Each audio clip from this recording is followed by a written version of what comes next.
lot of the time it can feel like we don't have a voice that's being heard. It's really sad to see a lot of decisions being made without proper conversations going on in the Indigenous community, particularly in Tasmania. I think that our voices are very silenced a lot of the time by people in power.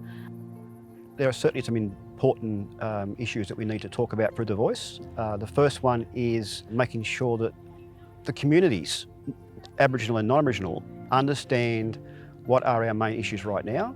And we need to make people understand how important country is to us, how it helps us as a community grow and makes us feel well and healthy.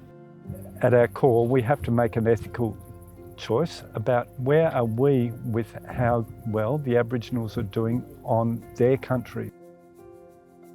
The voice of this land, which is the spirit of the people. You know, that's what the government needs to listen to. Yeah, listen to the people.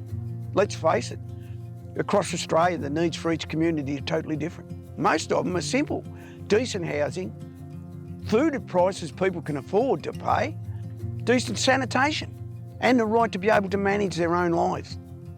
Yeah, I definitely think that a voice to Parliament or a voice to government from Indigenous communities is really important. And if we had something enshrined in the Constitution, or if we had something that is a rigid process for us to go through that they can't ignore, we would get a lot more done in terms of justice for climate and justice for country.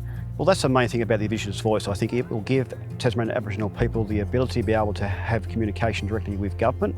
It'll allow government to actually be able to talk to us and communicate with us and consult with us about issues that directly impact on us.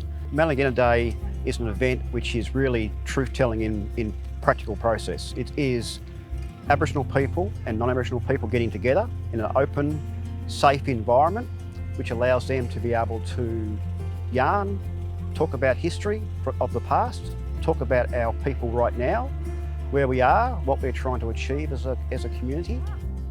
We want to be out here in the sunshine with the wind and our old people watching over us. I don't think an Indigenous voice has to operate from buildings at all. Actually, I think it would be better on country. This is home. This is us at home and getting our feet on the dirt here. You know, we're connecting with our country and it brings us together.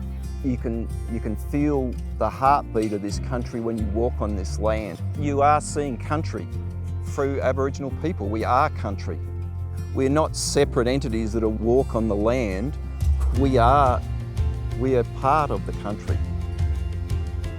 I hope that my grandsons and my granddaughters get to see a time when governments will actually listen to what Aboriginal people want and what they're saying about the land, about everything. As Aboriginal people, we've grown up, and our ancestors, whether they be white or black, have grown up with the fact that we have a right to voice our opinion and have it heard, have it listened to. I think it's just really important to remember getting together here on our country and how conducive that is to supporting those talks, you know, those yarns about what we need, where we're going, our goals as a community, and just reconnecting with each other. I think one of the things we've really learnt is our institutions need to evolve so that we can have places of respect for listening and talking. Seems to me a lot of wisdom in learning to sit together and hear and listen properly.